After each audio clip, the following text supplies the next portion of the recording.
Sir হ্যাঁ sir 9 বছর আগে দিলীপ আর রোহনের একটা থিয়েটার ছিল যেটায় আগুন লেগে গিয়েছিল। এক্সিট এন্ট্রির দরজা বন্ধ থাকার কারণে 12 জন লোক আগুনে পুড়ে মারা যায়। ভিকটিমদের ফ্যামিলি যখন কেস করে তখন ইনভেস্টিগেশনে জানা যায় যে সেই সময় একজন গার্ড ছিল। হ্যাঁ টনি। হ্যাঁ স্যার। স্যার কোর্টে এটা প্রমাণ হয়ে গিয়েছিল যে টনি অনেক মদ খেয়েছিল আর মদের নেশায় সে এতটাই চুর ছিল যে ইমার্জেন্সি এক্সিটের দরজাও খুলতে পারেনি। হ্যাঁ কিন্তু এই টনির স্ত্রী অনিতা এটা মানতে রাজিই নয় যে ভুলটা টনি করেছিল। স্যার শুধু উনিই নন, অনেক আর্টিকেল এবং নিউজ পেপারও কিন্তু কোর্টের সিদ্ধান্তের ব্যাপারে কথা বলেছিল। যখন এই ঘটনাটা ঘটেছিল তখন দিলীপ আর রোহনের বিরুদ্ধে সলিড এভিডেন্স ছিল, কিন্তু তারপর কেস চলতে থাকলো। 9 বছর হয়ে গেল। কিছু প্রত্যক্ষদর্শী বয়ান বদলে দিল আর কিছু লোক বাইরে চলে গিয়েছিল। স্যার, দিলীপ আর রোহন নিশ্চয়ই টাকা আর ক্ষমতার অপব্যবহার করেছে, আর এই কথাটা নিশ্চয়ই টনি জানতে পেরেছিল। ওই হয়তো পাঠিয়েছে অনিতাকে দিলীপকে মারার জন্য। কিন্তু ফেডরিক, যখন অনিতা ওখানে ছিলই না তাহলে আগুন লাগালো কি করে? না না, সিকিউরিটি লোকেরা তো ওকে বাইরে বের করছিল ওই রেস্টুরেন্ট থেকে। এমন কি জিনিস ছিল যার জন্য হঠাৎ করে আগুন লাগলো? স্যার হয়তো ডক্টর সালুঙ্খে আমাদের কোনো হেল্প করতে পারে। না হলে অনিতা।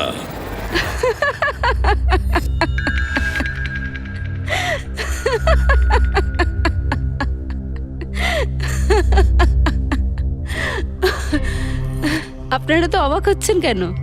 আমার হাসি দেখে নাকি দিলীপের মৃত্যুর জন্য? দিলীপের মারা যাওয়াতে এত আনন্দ কিসের? আচ্ছা, আমি খুশি হব না তো আর কে হবে বলুন তো? কালকে রাত্রে রেস্টুরেন্টের থেকে বেরোনোর পর তুমি কোথায় গিয়েছিলে? জেলে আমার স্বামীর সঙ্গে দেখা করতে। ওয়ার্ডেনের কাছে সমস্ত রেকর্ড আছে, আপনারা চাইলে চেক করতে পারেন। সেটা তো আমরা করবই। আর এইটাও যে তুমি ওই আগুনটা লাগালে কিভাবে? কোনো কালো জাদু করেছিলে তুমি? দিলীপের গায়ে হঠাৎ করে আগুন লাগলো কি করে? কালো জাদু জানলে অবশ্যই প্রয়োগ করতাম, কিন্তু আমি খুব খুশি হয়েছি। দিলীপও ঠিক সেইভাবেই ছটপট করে মরেছে যেভাবে 9 বছর আগে ওই নিরীহ লোকগুলো মারা গেছিল, যেটা শাস্তি এখন আমার স্বামী টনি ভুগছে। তুমি এইটা কিভাবে বলতে পারো যে টনির কোনো ভুল ছিল না? তুমি তো ওখানে ছিলেই না। আমি ওখানে ছিলাম না, কিন্তু টনি এখানে ছিল। সেদিন ওর শরীর খারাপ ছিল। ওর মালিকদের মানে রোহন আর দিলীপকে বলে তাড়াতাড়ি বাড়ি চলে আসে আগুন লাগার অনেক আগেই। ভুল ওদের দুজনের ছিল।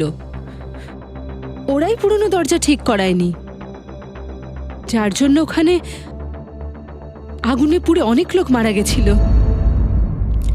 আমার স্বামীর নয়, ওদের দুজনের দোষ ছিল।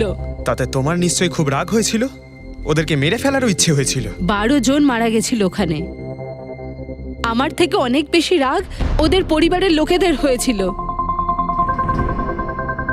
কিন্তু এখন হয়তো ওরা খুব খুশি দিলীপের মৃত্যুর খবর শুনে। খুব খুশি হয়েছে। ওরা আরো বেশি আনন্দ পাবে যেদিন রোহন পুড়ে মরবে।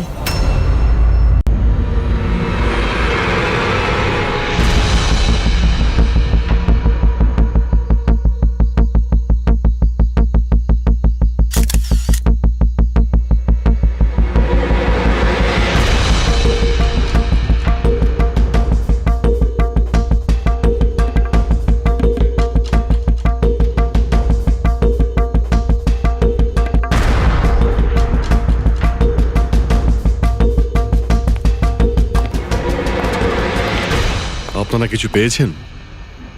না স্যার, এমনিতেই তো জানা যায় যে কিভাবে আগুন লেগেছে, কিন্তু এখানে তো বোঝাই যাচ্ছে না যে আগুন লাগার কারণটা কি। আচ্ছা, দেখো অ্যাম্বুলেন্স কত দূর এলো। ঠিক আছে স্যার।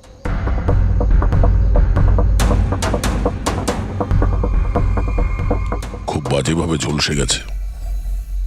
অদ্ভুত ব্যাপার, জানতেই পারা যাচ্ছে না যে আগুনটা কি করে লাগলো।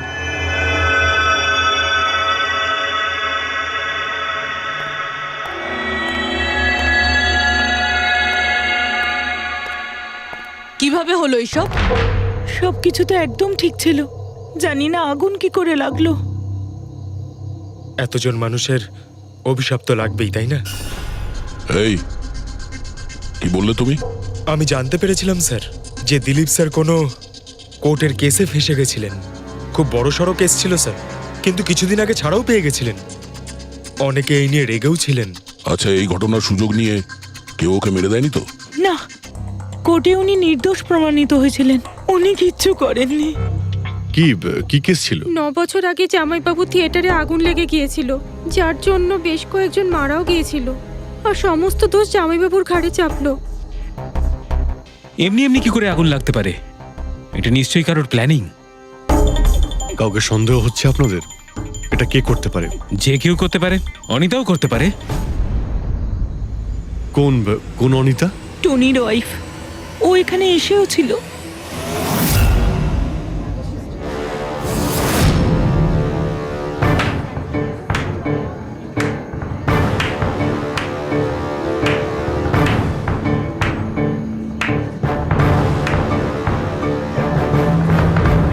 Anita,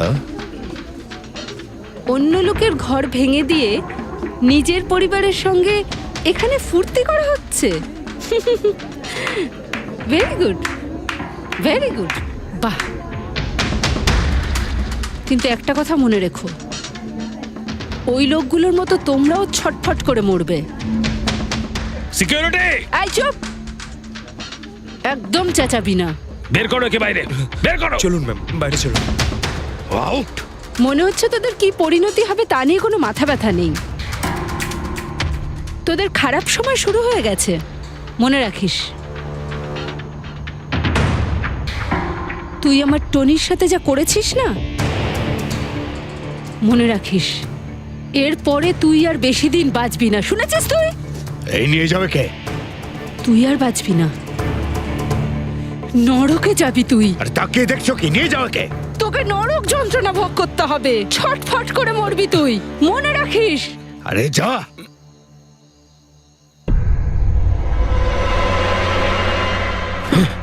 let's enjoy Rohan. আরে ভুলে যাও।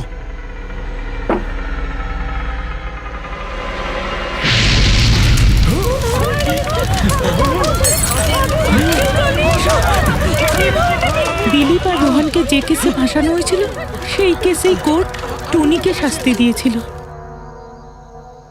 আচ্ছা, কে কে জানতো যে আপনারা এখানে এই রেস্টুরেন্টে আসবেন? জানি না স্যার। আচ্ছা, দিলীপ বাবু আসার আগে এই চেয়ারের আশেপাশে কাউকে দেখেছিলেন? কোনো অচেনা কাউকে? না স্যার, কাউকেই দেখিনি স্যার। এই টেবিলটাকে রিজার্ভ করেছিল? দিলীপবাবু ফোন করেছিলেন, বলেছিলেন যে আমাদের জন্য টেবিল রিজার্ভ করে রাখো। সবসময় এখানেই বসতেন, এই টেবিল এই চেয়ারেই। রেগুলার কাস্টমার ছিলেন আমাদের। কারোর আগে থেকে জানা ছিল যে দিলীপ এখানে এই চেয়ারে বসবে? স্যার, চেয়ারের আশেপাশে তেমন কোনো জিনিস নেই যা দিয়ে আগুন লাগতে পারে। এ তো অদ্ভুত ধরনের মিস্ট্রি। সিসিটিভি ক্যামেরা,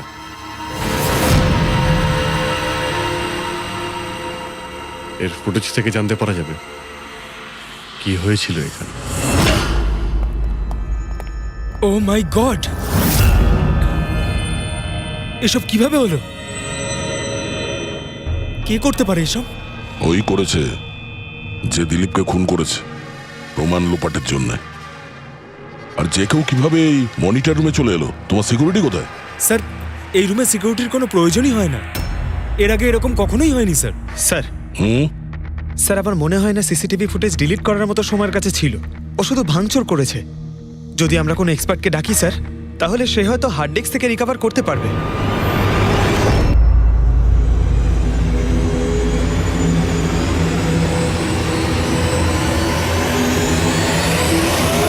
স্যার 42 জন আছে, ওই 12 জন ভিকটিমের কাছের আত্মীয় আর ফ্যামিলির লোকেরা মিলে। সাসপেক্ট বেশি আর সময় কম। স্যার, এই 42 জন লোকের মধ্যে সবার আগে সেই সমস্ত লোকেদের নাম সরিয়ে দিতে হবে যারা কালকে দিলীপের মৃত্যুর সময় শহরে ছিল না। স্যার 9 বছর হয়ে গেছে এই ব্যাপারটার, হয়তো অনেক মানুষ দেশ ছেড়েও চলে গিয়েছে। আর কিছু লোক হয়তো এই পৃথিবীতেই আর নেই। তারপরেও খোঁজ তো নিতে হবে। দেখো কজন শহরে ছিল যখন দিলীপের মৃত্যু হয়।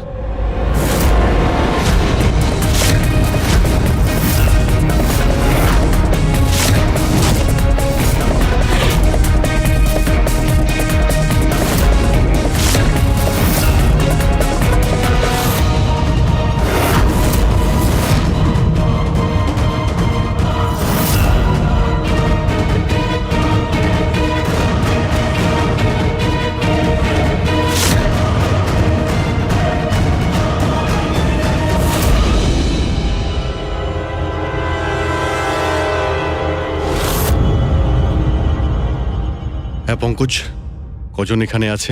27 জন স্যার, যারা সেই সময় শহরে ছিল, আর ওদের দিলীপকে মারার কারণও ছিল। ঠিক আছে, সবাইকে বিউরোতে ডাকো, দেখা যাক ওরা নির্দোষ হওয়ার। ফিল্ম একাই দেখতে গিয়েছিলেন? সেই দিন আমি বিজি ছিলাম, তাই উনি একাই চলে যান। কালকে রাত্রে কোথায় ছিলে তুমি? স্যার আমি আমার বন্ধুদের সঙ্গে ছিলাম। স্যার আমি পাসপোর্ট অফিসে গেছিলাম। ওই দুজনকে আমি এমনি এমনি ছেড়ে দেবো না। তো কি করেছিলে তুমি? ভেবেছিলাম যে দিলীপের সাথে ফেস টু ফেস দেখা করব, আর ওকে জিজ্ঞেস করব যে তুমি এরকম কেন করলে। স্যার তারপরে আমি আমার বন্ধুদের সাথে বাড়িতে যাই। আমি আমার ওয়াইফের সাথে মলে ছিলাম। স্যার আমার বন্ধুদের জিজ্ঞাসা করতে পারেন। স্যার যদি ওর সাথে আমার দেখা হতো তাহলে ও রেস্টুরেন্টে বেঁচে ফিরতো না। দিলীপ ওর কর্মের শাস্তি পেয়ে গেছে। আমি রেস্টুরেন্ট থেকে জানতে পারলাম যখন যে দিলীপের সাথে কি হয়েছে, তখন মনে শান্তি পেলাম স্যার। আর বাকি থাকলো রোহন, ও তার কর্মের শাস্তি নিশ্চয়ই পাবে। এবার এই 27টা নামের মধ্যে তাদের নামগুলো রেখে দাও যারা ঘুরিয়ে ফিরিয়ে উত্তর দিচ্ছিল, আর যারা নিজেদের উত্তর অনেক আগে থেকেই তৈরি করে রেখেছিল।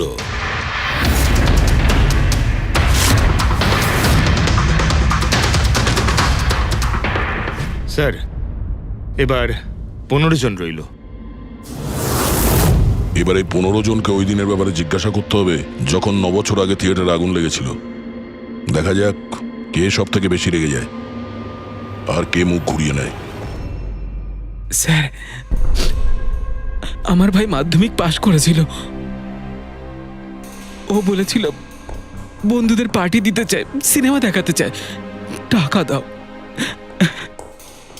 স্যার আমি সেই জন্য ওকে টাকাও দিয়েছিলাম।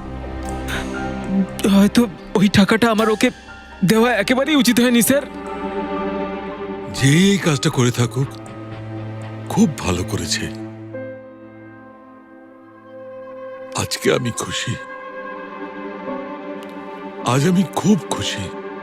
কুমারবাবু, আপনি ইউনিভার্সিটিতে ফিজিক্সের প্রফেসর, তাই তো? Yes sir, head of the department physics. কিন্তু আমার নিজের ছেলেরই পড়াশোনায় কোনো ইন্টারেস্টই ছিল না। অনেক বকেছি আমি ওকে, কিন্তু তাতে কোনো রকম কোনো লাভই হয়নি। 1 নম্বরের বদমাইশ হয়ে উঠেছিল। সেদিনও কলেজ বাঙ্ক করে বন্ধুদের সাথে সিনেমা দেখতে চলে গিয়েছিল। আর স্যার তারপর ও আর কোনোদিন বাড়ি ফিরে আসেনি। হিমেশ, রাইট? তুমি কন্ট্রাক্টর না? হ্যাঁ স্যার। হিমেশ, 9 বছর আগে তুমি তোমার স্ত্রীর সঙ্গে সিনেমা দেখতে গিয়েছিল ওই সিনেমা হলে। আমাদের নতুন নতুন বিয়ে হয়েছিল, স্যালোনির সাথে সিনেমা দেখতে গিয়েছিলাম। ওর খুব খিদে পেয়েছিল, আমি সিঙ্গাড়া আনতে বাইরে গেছিলাম। আমি ওখানে ফিরে গিয়ে দেখলাম ওখানকার দরজা লক হয়ে গেছে, আর ভেতর থেকে লোকেদের চিৎকার চেঁচামেচি শোনা যাচ্ছিল, আর খুব ধোঁয়া বেরোচ্ছিল ওখান থেকে। আমি স্যার দরজা খোলার অনেক চেষ্টা করেছিলাম, আমি খুব চেষ্টা করেছিলাম। আমি পাগলের মতো দরজায় ধাক্কা দিতে থাকি। সালোনি সালোনি সালোনি বলে আমি চিৎকার করতে থাকি, কিন্তু আমি কিচ্ছু করতে পারিনি স্যার।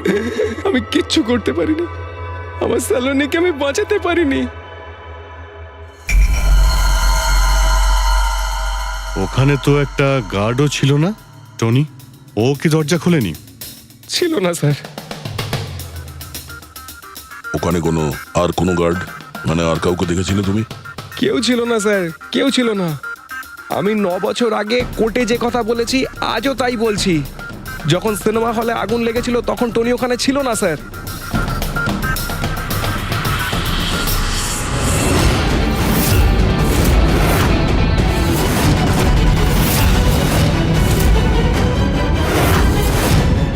স্যার এই হলো আমাদের 15 জন সাসপেক্ট যারা দিলীপকে খুন করতে পারে। স্যার পুলিশ বলছিল যে ফায়ারম্যানরাও বলতে পারেনি যে আগুনের এক্স্যাক্ট সোর্সটা কোথায় ছিল। ওরা তো দেখা মাত্রই জানতে পেরে যায়, তাই না? জানতে পেরে যায় যে ওখানে এমন কি জিনিস ছিল যাতে আগুন ছড়িয়ে পড়ে, কিন্তু ওরা জানতে পারেনি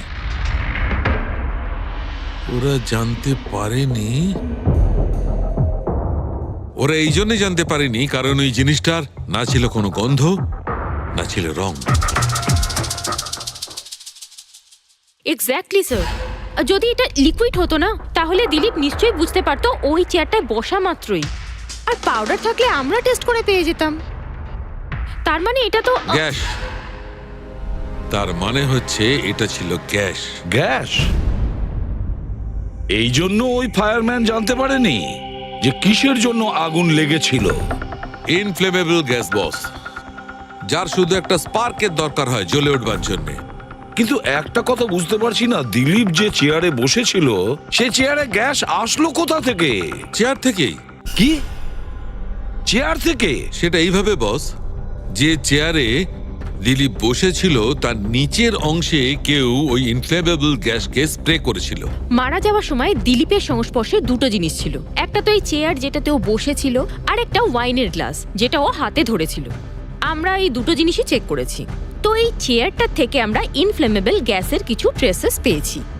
বস, আমাদের আশেপাশের পরিবেশে সর্বদা জ্বলনশীল পদার্থ ঘুরে বেড়ায়, যেটা কখনো কখনো স্পন্টেনিয়াসলি জ্বলে যায়। যেমন হচ্ছে মাস গ্যাস, একটা ন্যাচারাল বায়োগ্যাস, আর জ্বলনশীল গ্যাস এর মেইন কম্পোনেন্ট। তার মানে ইনফ্লেমেবল গ্যাস যে কোনো সময় হাওয়াতে এমনি এমনি জ্বলে উঠতে পারে? না ফ্রেডি, নিজে নিজে নয়। যখন পরিবেশটা খুব বেশি উত্তপ্ত হয়ে ওঠে আর সেটা পরিবেশের অক্সিজেনের সঙ্গে মিশে যায়, তখন একটা সুপার হাই টেম্পারেচার উৎপন্ন হয়, যার কারণে এই আগুন লেগে যায়। কিন্তু ডক্টর সালুখে, ওখানে তো এরকম কোনো হাই টেম্পারেচারের মতো কিছু ছিলই না। এক্স্যাক্টলি, এমন কোনো ডাইরেক্ট সোর্স ছিলই না যাতে তাপ উৎপন্ন হতে পারে। বস, এই জন্যে আমার মনে হচ্ছে খুনি কোনো এক্সট্রা ডিভাইস ব্যবহার করেছিল এই এত বেশি টেম্পারেচার উৎপন্ন করার জন্য।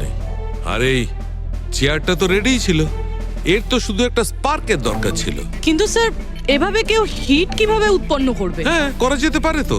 যেমন উদাহরণস্বরূপ ম্যাগনিফাইং গ্লাস। ম্যাগনিফাইং গ্লাস দিয়ে সূর্যের রশ্মিকে বিশেষভাবে ফোকাস করে আমরা ছেলেবেলায় কাগজ পড়াতাম।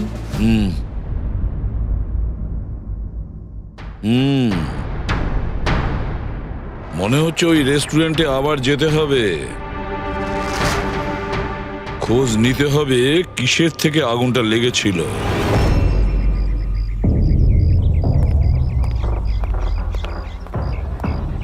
সব জায়গায় দেখে ফেলেছি স্যার, কিন্তু এমন কিচ্ছু খুঁজে পেলাম না যা দিয়ে আগুন লাগতে পারে। আর এটা ওপেন এয়ার রেস্টুরেন্ট। যখন খুনি দিলীপের চেয়ারের নিচে ওই ইনফ্লেমেবল গ্যাস স্প্রে করেছিল, কেউ তো দেখেছিল। সেটাই তো, চেয়ারে হঠাৎই আগুন লেগে যায় আর দিলীপ পুড়ে মারা যায়। কেউ কিছু দেখেনি, আর না আমরা কোনো প্রমাণ পাচ্ছি। স্যার, ওই data expert CCTV footage recover করে ফেলেছে, আপনারা দেখতে পারেন স্যার। গুড। দয়া, তুমি গিয়ে দেখো, ততক্ষণ আমি এখানে দেখছি কিছু পাওয়া যায় কিনা। স্যার, দিলীপ আর ওর ফ্যামিলি আসার 15 মিনিট আগের ফুটেজ এটা।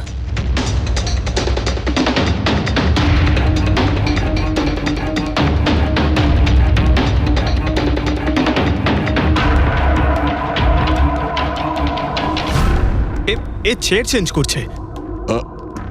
এর কোনো দ্বিতীয় অ্যাঙ্গেল আছে কি এই সময়েরই? চেক করো। 1 মিনিট স্যার।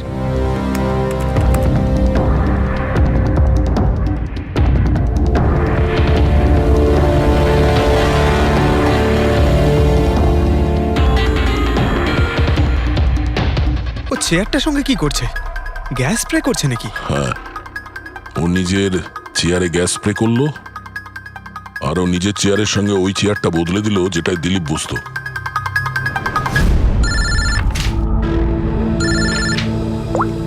হ্যাঁ দয়া। আচ্ছা, গ্রেট, গুড ওয়ার্ক দয়া, গুড ওয়ার্ক। কি হলো স্যার? যে দিলীপের চেয়ারটা কারসাজি করেছিল তার খোঁজ পাওয়া গেছে। সে আসলে একটা লোক, ওর শারীরিক গঠনটাও জানা গেছে। আর দেখি আমরা, দয়া ফটোটা পাঠাচ্ছে।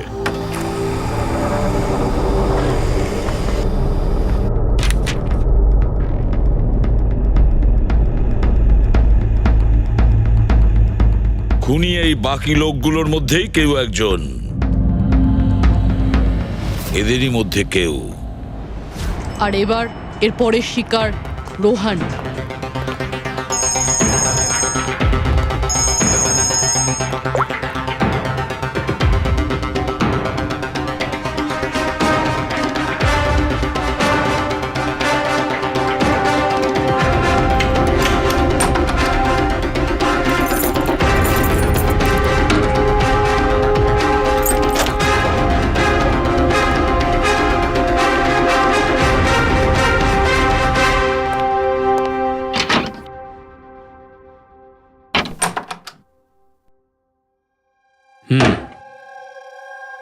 আমার মনে হয় কারোর আমার আর দিলীপের মুক্তিতে অসুবিধা হচ্ছে। আমার প্রাণের ঝুঁকি আছে এখানে। I will talk you later, bye. Sir, everything is okay. All right, তুমি এখানেই থাকবে আর কাউকে ভেতরে ঢুকতে দেবে না। Be alert, okay? Okay sir.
বাঁচাও, বাঁচাও,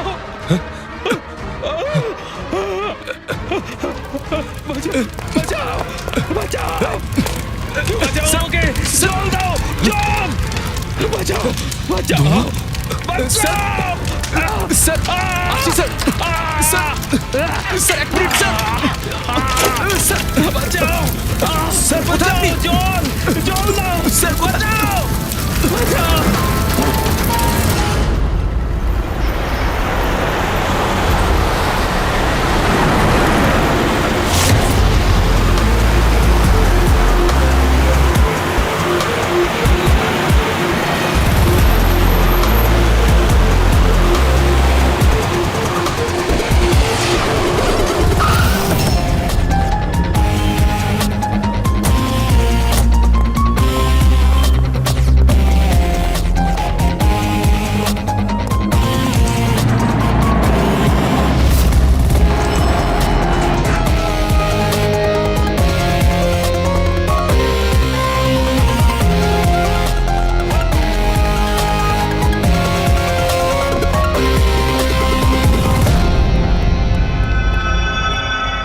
My God!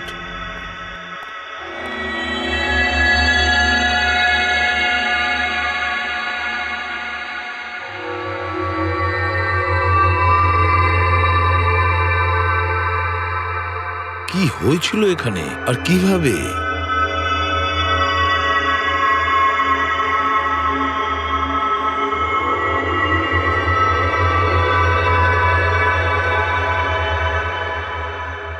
এখানে আর অন্য কোনো জিনিসের স্মেল পাওয়া যাচ্ছে না, শুধু এই পোড়া লাশটার দুর্গন্ধ ছাড়া। মানে স্যার এই মার্ডারটাও ইনফ্লেমেবল গ্যাস দিয়েই করা হয়েছে। হয়তো।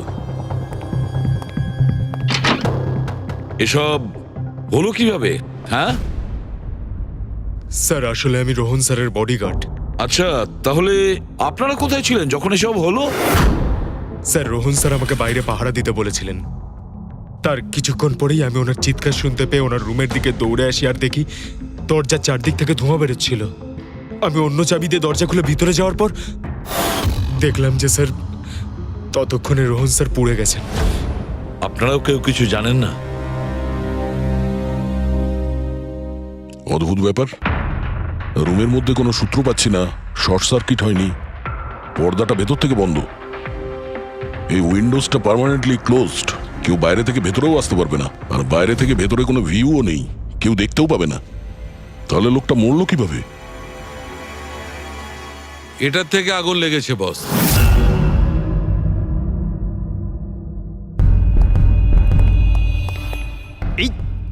এই জিনিসটা দিয়ে?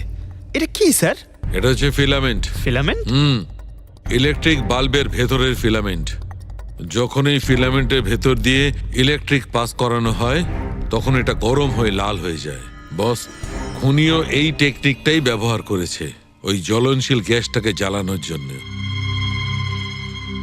কিন্তু ওই রেস্টুরেন্টে যেখানে দিলীপ মারা গিয়েছিল ওখানে তো আমরা এরকম কোনো ফিলামেন্টের মতন কিছু পাইনি।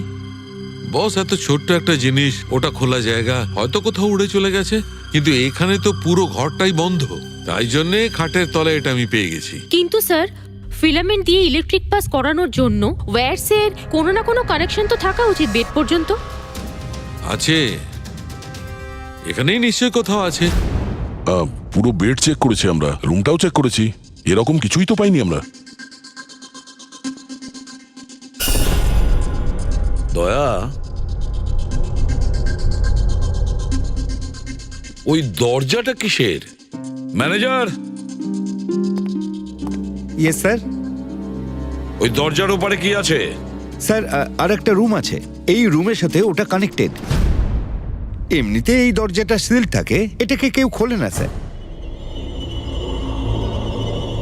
খুলুন এই দরজাটা। Yes sir. আসুন স্যার।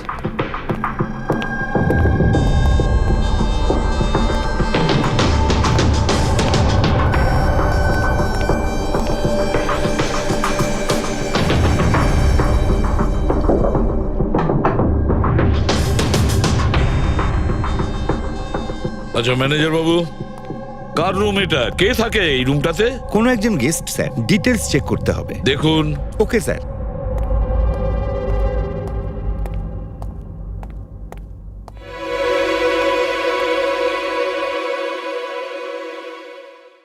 স্যার, ওখানে ওই রুমের মধ্যে যা হয়েছে স্যার সব এই রুম থেকেই করা হয়েছে স্যার।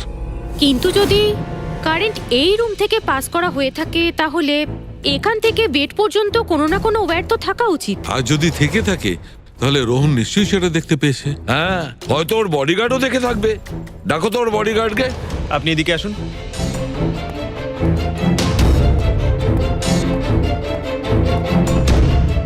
একটা কথা বলো, যখন তুমি রোহনের ঘরে এসেছিল তখন কোনো তার দেখেছিলে এখানে এই দরজা থেকে ওই রুম পর্যন্ত?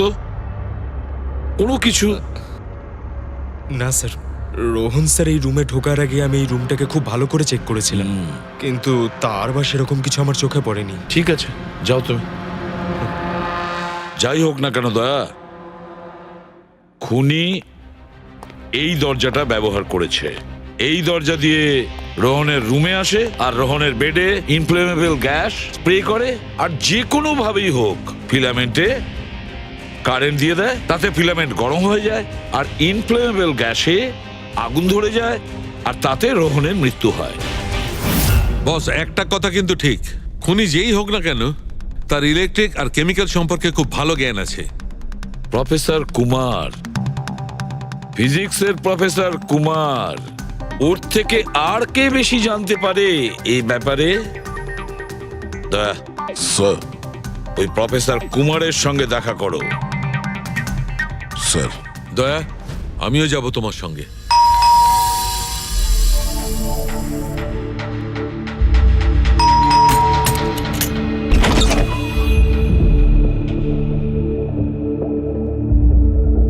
প্রফেসর কুমার আছেন বাড়িতে? হ্যাঁ আছেন, কিন্তু আপনারা? সিআইডি। সিআইডি? সব ঠিক আছে তো স্যার? হ্যাঁ, ওনাকে কিছু জিজ্ঞাসা করার আছে। কোথায় উনি? বাইরে বাচ্চাদের পড়াচ্ছেন, আমি ডেকে আনছি। ঠিক আছে ঠিক আছে, আমরা দেখছি।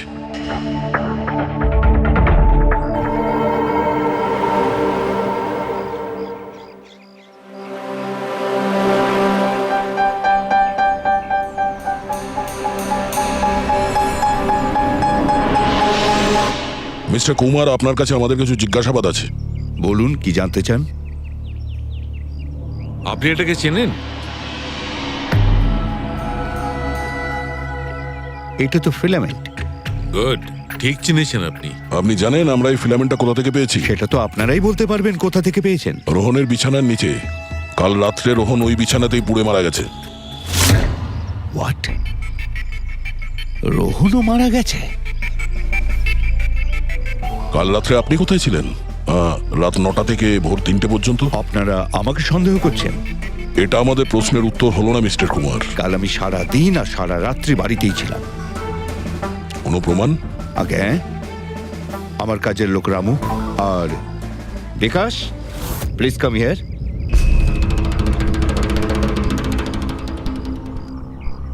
Yes sir.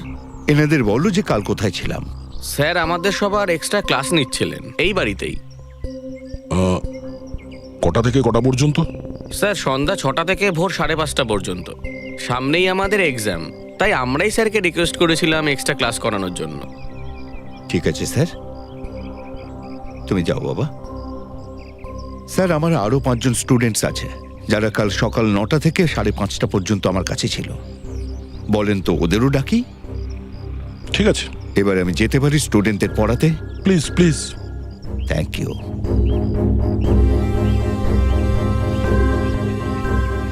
হ্যাঁ, তাহলে আমি যেটা বলছিলাম যে শোল্ডারিং ওয়্যার ছাড়াও আমরা মাদারবোর্ড ফিক্সড করতে পারি with the help of adhesive conductor.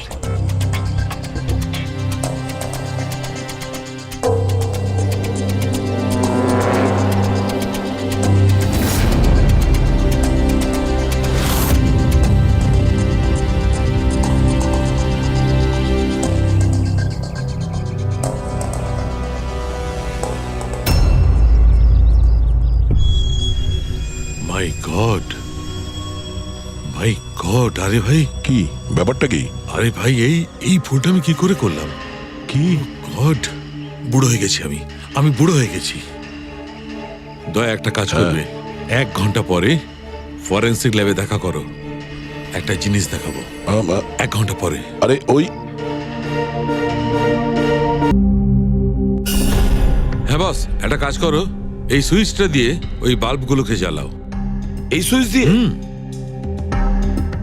এই সুইচ দিয়ে? হ্যাঁ হ্যাঁ, এই সুইচটা দিয়ে। আরে এর মধ্যে কোনো কানেকশন দেওয়া নেই, কিভাবে জ্বলবে? তুমি প্রশ্ন করো না, কখনো কখনো আমার কথাটাও মেনে নাও। কখনো কখনো।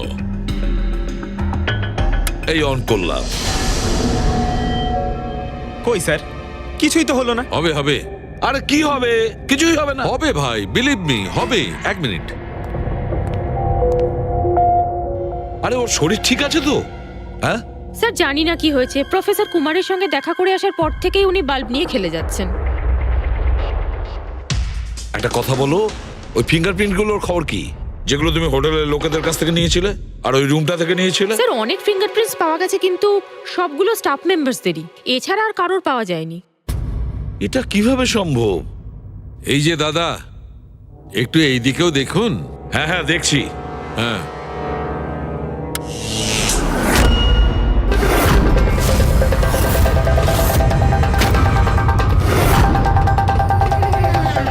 আরে স্যার, স্যার এই বাল্বগুলো জ্বললো কিভাবে? এ কি কাণ্ড করলেন ডক্টর সালুকে? কোনো তার ছাড়াই আপনি সবকটা বাল্ব জ্বালিয়ে দিলেন। কিন্তু ডক্টর সালুকে, এটা আপনি করলেন কিভাবে? এটা ঠিক তেমন ভাবেই হয়েছে ফ্রেডি, যেমন ভাবে খুনি করেছিল। ওই দিলীপের চেয়ারটাতে আর রোহনের বেডে। ম্যাজিশিয়ান সালুখে, এবার পরিষ্কার করে বলুন আপনি সব করলেন কিভাবে? কারেন্ট কি হাওয়া থেকে আসলো? হাওয়া থেকে আসেনি বস, তাহলে কারেন্ট এসেছে ইলেকট্রিক পেইন্টের সাহায্যে। Electric paint? হ্যাঁ, ইলেকট্রিক পেইন্ট। আসলে ইলেকট্রিকের যে তার হয় সেটা মেটালের হয়। Metal is a good conductor of electricity, সেই জন্য কারেন্ট ওর মধ্যে দিয়ে পাস করে। ঠিক একই রকম ভাবে কিছু পেইন্টও আছে যেগুলোকে আমরা ইলেকট্রিক পেইন্ট বলি, আর এটাও গুড কন্ডাক্টর অফ ইলেকট্রিসিটি। এর মধ্যে দিয়েও ইলেকট্রিসিটি পাস করতে পারে। অদ্ভুত ব্যাপার হলো এটা যে কোনো কালারের সঙ্গে মিশে যায়, যেটা খুব সহজে যে কোনো ব্যাকগ্রাউন্ডে মার্জ হতে পারে। ও, এই কারণেই আমরা হোটেলের রুমে আর রেস্টুরেন্টে কিছু দেখতে পাইনি স্যার। এক্স্যাক্টলি দয়া। খুনি আসলে হোটেলের রুমের আর রেস্টুরেন্টের ফ্লোরের দুটোর কালার এই কালারের সঙ্গে ম্যাচ করেছে, এই জন্য আমরা দেখতে পাইনি। তার মানে ইলেকট্রিক কারেন্ট, এই ইলেকট্রিক পেন্ট, এটা কি খুব সহজেই পাওয়া যায়? হ্যাঁ, পাওয়া যায়। আসলে এটা ইলেকট্রিক সোল্ডারিং আর রিপেয়ারিং এর কাজে লাগে। আর এটা সবচেয়ে বড় বিশেষত্ব হলো যে এটা সাধারণত খালি চোখে এটা দেখা যায় না, শুধুমাত্র ইনফ্রারেড লাইটেই এটা দেখা যায়। আমি দেখাচ্ছি।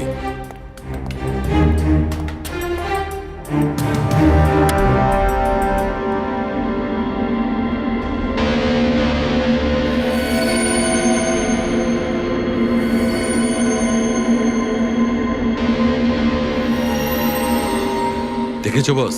হ্যাঁ, খনিও ঠিক এইভাবেই ইলেকট্রিক পেইন্টের ব্যবহার করেছে আর এই সার্কিট তৈরি করেছে।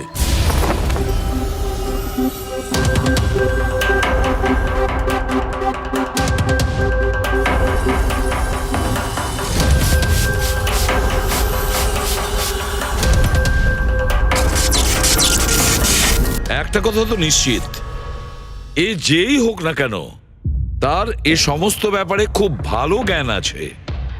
কিন্তু স্যার, এদের মধ্যে খুনি কে? ওই প্রফেসরের সঙ্গে তো কথা বলে নিয়েছি স্যার, ও তো না, এই বংশী। এই লোকটা তো একজন ক্লার্ক, কিন্তু আমার মনে হয় না যে একজন ক্লার্কের সায়েন্সের ব্যাপারে এত জ্ঞান থাকতে পারে। স্যার, এদের মধ্যে সব থেকে বেশি শিক্ষিত তো ওই প্রফেসর কি মনে হচ্ছে। এটা এমন কেউ হতে পারে যেটা প্রফেসরের মতো ইন্টেলিজেন্ট নয়, অথচ এই ব্যাপারে অনেক কিছুই জানে।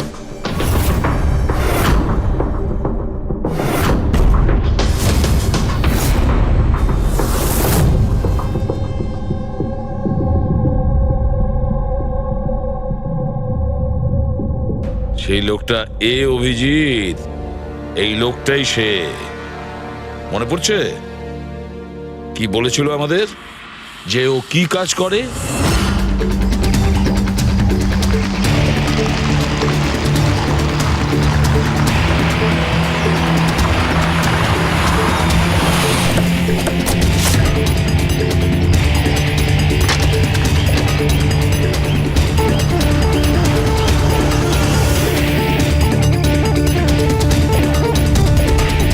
যাওয়া যাক শ্বশুর বাড়ি।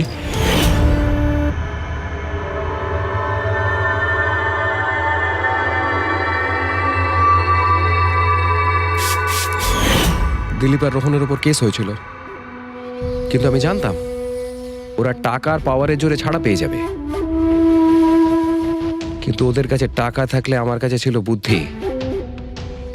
অনেক মাস ধরে ওদের আমি ফলো করেছি, ওরা কোথায় যাচ্ছে, কি করছে, কার সাথে দেখা করছে, সবকিছু। আর শেষ পর্যন্ত ওদের দুজনকে মারার উপায় আমি পেয়েই যাই, ইলেকট্রিক পেন্ট আর সার্কিটের মাধ্যমে। এই দুটো জিনিসের বিষয়ে আমি খুব ভালো করে জানতাম। ব্যাস, দিয়ে দিলাম দুজনকে শাস্তি। দুজনকে মেরে ফেলেছি জ্যান্ত পুড়িয়ে, যেভাবে ওরা আমার সালোনিকে মেরেছিল। হিমেশ, তোমার স্ত্রীর সঙ্গে যা কিছু হয়েছে সেটার জন্য আমরা সবাই দুঃখিত, কিন্তু দিলীপ আর রোহনকে মেরে তুমি কি পেলে? তুমি কি ফিরে পেলে তোমার স্ত্রীকে? প্রতিশোধের আগুনে পুড়ে তুমি দুজনকে মারলে, আইন তোমাকে কোনোদিন ক্ষমা করবে না। কঠোর থেকে কঠোরতম শাস্তি হবে তোমার।